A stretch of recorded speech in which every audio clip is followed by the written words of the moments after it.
Salamu alaikum wa rahmatullahi wa barakatuh. Wa alaikum assalam wa rahmatullahi wa barakatuh. Mashallah, tunamuona ni journalist wa Rais TV, pia anazungumza lugha tunampata katika vipindi vyetu vya Rais TV katika lugha ya Kifaransa pia na Kiswahili, lakini tungempenda mashallah awaelezee watu ambao wanatazama wanafuatilia Rais TV Nurul Islam popote walipo, waelezee kwa lugha ya Kifaransa ili nao pia waweze kuelewa hutuba kwa ufupi jinsi ilivyokuwa. Karibu inshallah. نعم شكرا الحمد لله رب العالمين ثم الصلاة والسلام على أشرف الأنبياء إمام مرسلين سيدنا محمد صلى الله عليه وسلم وبعد.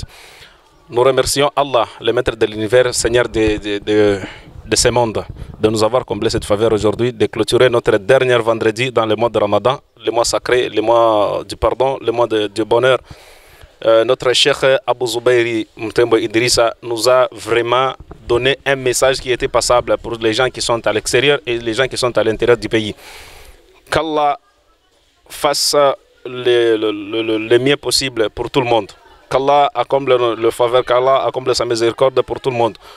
Cheikh Zubairi a dit ceci: c'est lui qui était en train d'adorer le Ramadan. Le Ramadan vient de partir. Le Ramadan va mourir. Mais c'est lui qui était en train d'adorer Allah. Allah demeure. Allah demeurera toujours. Allah restera, donc il est éternel. Toi qui étais en train d'adorer le Ramadan, tu faisais le bonheur dans le Ramadan. Tu as comblé des faveurs aux gens. Tu as donné la zakat. Tu as accompli ta salat. Tu as tout fait dans le mois de Ramadan. Tu dois aussi continuer avec les autres mois parce que Allah ne voit toujours pas dans le mois de Ramadan. Même en dehors du Ramadan, Allah vous comblera des faveurs. Et si vous continuez de bien le faire, vous serez parmi les gens qui vont hériter le paradis de Dieu. Mais si vous y ajoutez ceux qui sont méfastes dans vos actes, vous serez parmi les gens qui demeureront en enfer. Qu'Allah nous épargne de l'enfer.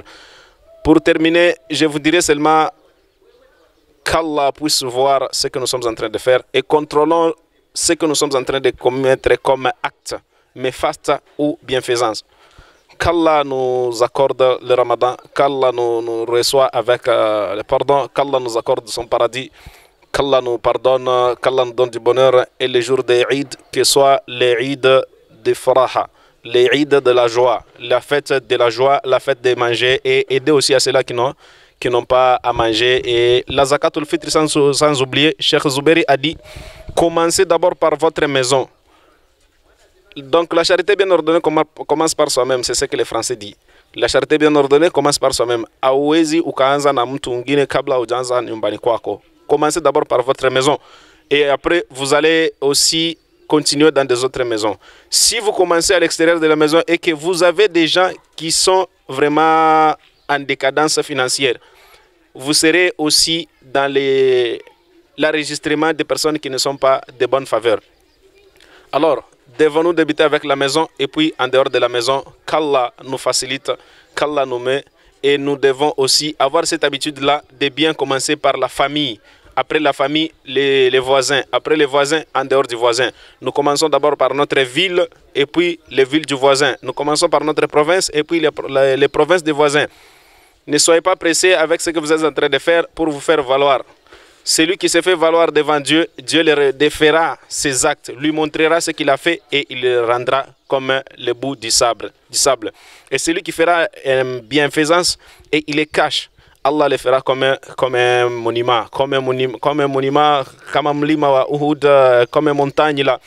Alors nous devons être souples et vigilants pour ce que nous sommes en train de faire, pour ce que nous sommes en train de commettre. Ya ayyuhalladhina amanu kutiba alaykumus siyam kama kutiba ala alladhina min qablikum la'allakum tattaqun. C'est ce qui a été dit. Vous qui sont croyants dans l'islam, vous êtes obligés de faire le mois de Ramadan. Vous êtes obligés de jeûner le Ramadan. Les jeûnes du mois de Ramadan est obligatoire pour vous. Comme a été recommandé à ceux-là qui étaient venus avant vous. Et enfin, pour être pardonné, pour être l'héritier de l'enfer. La'allakum tattaqun. Il mradi mpate ucha Mungu, la bienfaisance de Dieu, le pardon de Dieu, la miséricorde de Dieu, qu'il soit sur vous. Et alors la personne qui attend recevoir la miséricorde de Dieu doit faire ce qu'il faut faire pour bien faire et savoir le faire. Comment fera-t-il qu'avant qu'on puisse le faire. Accomplissez ce que vous devrez accomplir pour bien accomplir. À l'occasion de l'occasion, il faut occasionner qui se présente au canot, on tire. Donc nous avons encore l'occasion ici. Le ramadan est encore. Il y a combien? 2 jours, 3 jours, 4 jours, 5 jours. Récupérez le temps que vous avez perdu. Vous avez fait les actes néfastes. Demandez pardon dans ces 5-6 jours qui sont restés. Vous avez volé. Demandez pardon à Allah et à la personne que vous avez volé. 3 personnes ne seront pas héritiers du faveur de Ramadan. La personne qui a insulté ses parents et qui a des mauvaises conduites avec ses parents ne sera pas l'héritier et ne recevra pas le pardon d'Allah. La deuxième personne, c'est la personne qui se fait valoir, le mnafiq. La personne qui contourne les gens et qui donne des histoires qui ne sont pas dans les bons chemins. La troisième personne, c'est la personne qui disperse les gens. La famille, les gens de la famille, qata'u rahma, les gens qui dispersent la famille. La famille était bien alliée, la famille était bien assise et il vient. Il est venu avec des mots ou bien des histoires qui sont imaginaires ou bien ce qu'on appelle des fictions. Et il est venu disperser la famille. Qu'Allah nous comble de faveur. Un chasseur cherchant chasser sans son chien de chasse est un bon chasseur. Ça c'est un mot des sages. Salam alaikum wa rahmatullahi wa barakatuhu.